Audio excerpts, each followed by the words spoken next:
Hey, sports card collectors and investors, my collectibles friends, thank you very much for joining me for another video today. This is actually kind of funny. I dropped a sports cards hobby news video this morning, literally like 5 minutes before the biggest news of the year came out. So if you don't know what I'm talking about, stick around.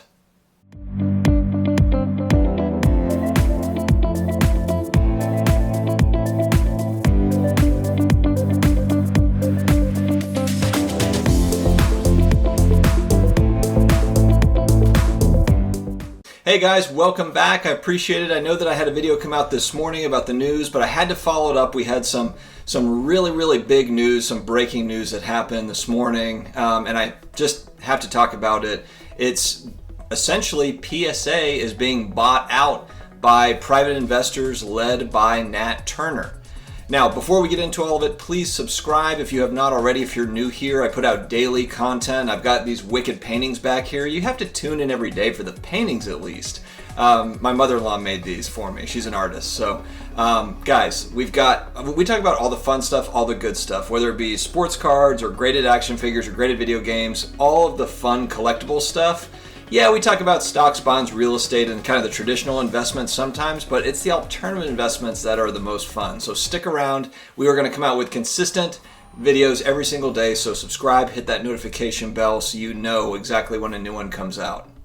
All right, let's dig into this monster news. So just to kind of back up a little bit, Nat Turner, the guy that led the investment group, that leads the investment group that has made this bid that's been accepted by Collectors Universe, PSA. It is a publicly traded company, and they want to take it private. Some background on Nat Turner. So I didn't know who he was up until about a year ago, maybe. I saw him on an interview with Josh from Cardboard Chronicles. If you have not been to Josh's channel, he does some really great interviews. Josh has a great basketball card collection himself, but he did an interview. It was probably about a year ago, I would say, but Cardboard Chronicles is the YouTube channel. Check it out. Go through his archives. And he actually interviews Nat Turner. And Nat Turner is the guy that he has a wicked sports card collection, but the big one that recently happened in 2020 is he's the guy that purchased the green PMG Jordan insert, the extremely rare insert. I believe he bought it for $400,000 in early 2020 and made huge headlines at the time. At the time, it was a monstrous sale when you think about modern cards selling. Now we have LeBron RPAs and we've got Giannis RPAs that are going for almost $2 million. I would be very curious to see what that green PMG fetches in today's market, just based on what we've seen kind of as to how 2020 has kept on rolling. So Nat Turner is known in the hobby. He's got an Instagram account where he shares a lot of his collection, but he's known in the hobby for just having an extremely prolific sports card collection. So then you fast forward and then this news pops up. I don't know if this was on anybody's radar. It certainly wasn't on mine. Not that I would know, but I don't know if there was any talk of PSA selling. I didn't know, if that was even a thing that people were thinking about. And this news just kind of popped up to where they made an offer and it was accepted. I believe it was $700 million was the offer that was accepted. And when you think about kind of Nat Turner's background as well, he is a guy, from what I understand, he is a tech entrepreneur. He was an angel investor with Blue Apron, for example. And so he is someone that looks at companies that have inefficiencies, market inefficiencies. Historically, this is what he has done based on kind of past moves. And so the move makes a whole lot of sense. If you think about PSA is the king, they're the kings of the grading world for sports cards.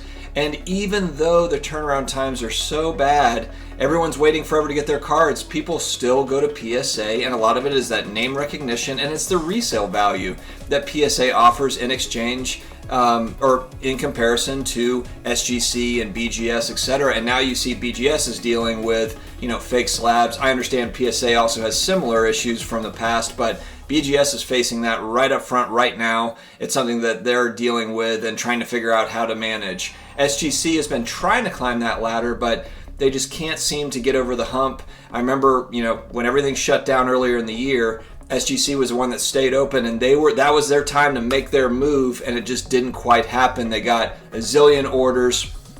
and they weren't able to capitalize on it. PSA is said to have had 1 million plus cards on the backlog, which, and we've seen it's not a bad thing to have a backlog to show that, people want, the demand is there, so we're always backlogged. That's not a bad thing, but when it's 1 million cards, maybe 2 million cards, we don't really know for certain.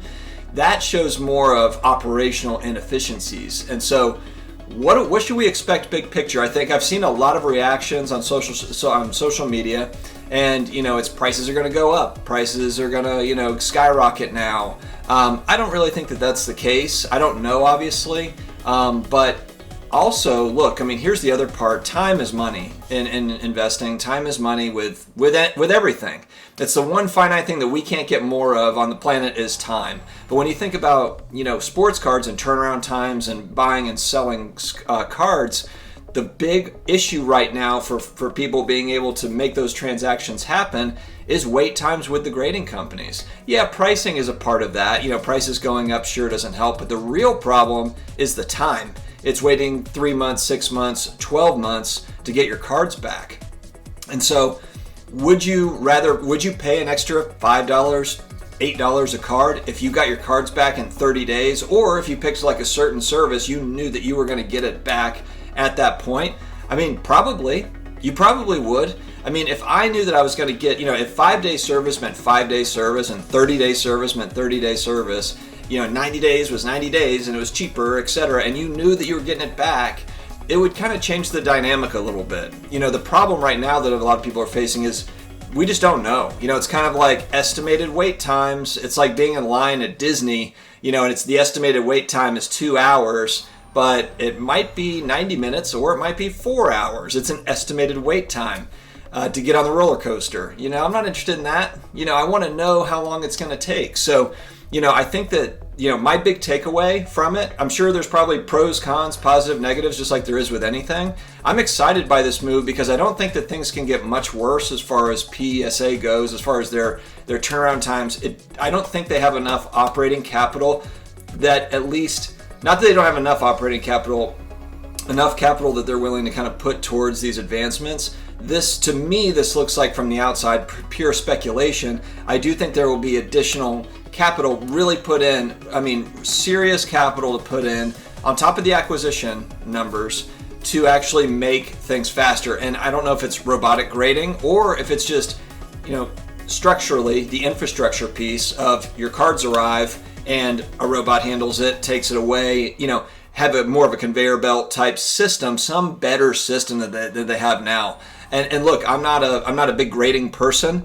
I buy graded cards, I sell graded cards, so I handle graded cards, but I am not a person that buys a lot of raw cards, sends them off to get grading. And the reason why that happened is because actually earlier in the year, I started to hear about the big backlogs and how it was just slowing way down. And so I kind of just was like, I'm just going to hold off on doing this because I don't know how this is going to go. I don't know when my cards are going to come back, etc. So if they can get a solid system in place, I think it really opens the door for more business. Not that they even need it right now, but there's a lot of people like me that are sitting on the sidelines like, I don't know if I want to send to PSA and wait forever.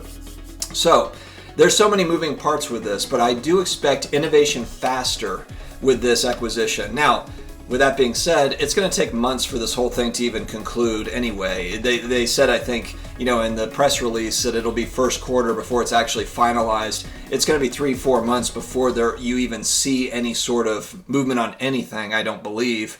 But after that, I think it'll be really interesting to see. I think it's going to, and look, Nat Turner, he's a huge collector that's been on both sides of this coin. He understands what it's like to wait forever to get your graded cards. He respects the process. He respects the cards more than most. So if there's one person that really wants to make the hobby better and wants to advance this thing and make a difference, I would think it would be him. I'm excited that it's him and not someone that's maybe, outside of this world that doesn't really care but sees it as a money-making venture. Because it certainly is a money-making venture, and I'm sure he wants to make money, but at the same time, he is a big-time collector. He's big into this. He really appreciates this stuff, and I'm sure he's looking at this like, man, I'm passionate about this, and here's a great opportunity to get in and make a real difference in the hobby that he loves and that we love. So this thing makes a ton of sense. I'm excited about it because I think that it'll make PSA better. They were already at the top, and I think it finally gets those efficiencies out of the way. I think it's going to take time. It's probably going to take a couple of years to really iron this thing out, but I'm really excited to hear about the different innovations that they have in place and kind of what they're working on to better this thing. I think it's going to be really, really exciting. So tell me what you guys think in the comments. Are you excited? Are you kind of like, eh? Are you, tell me about your feelings on it. I'm sure for a lot of people, it's probably like, I just want my cards back faster. And that makes total sense. It's all about getting reputable grades in a timely manner, speedy. So if there's technology that can speed it up, I mean, what is it, 10, 11 weeks before your order is even put in at PSA right now, or something ridiculous? So that right there, even if they don't hire one more grader, but they have robots that essentially get your order in, and it's not just sitting in a backlog forever. I mean, even just that alone, I think would be very, very helpful. But I think there's going to be some great innovation. I'm excited for it, and we will see what happens. Guys, thank you very much for joining. Please subscribe if you have not already. I've got another video coming out tomorrow morning. It's a fun mail day video I think that you'll like. And stick around. We will be back again soon. Talk to you later.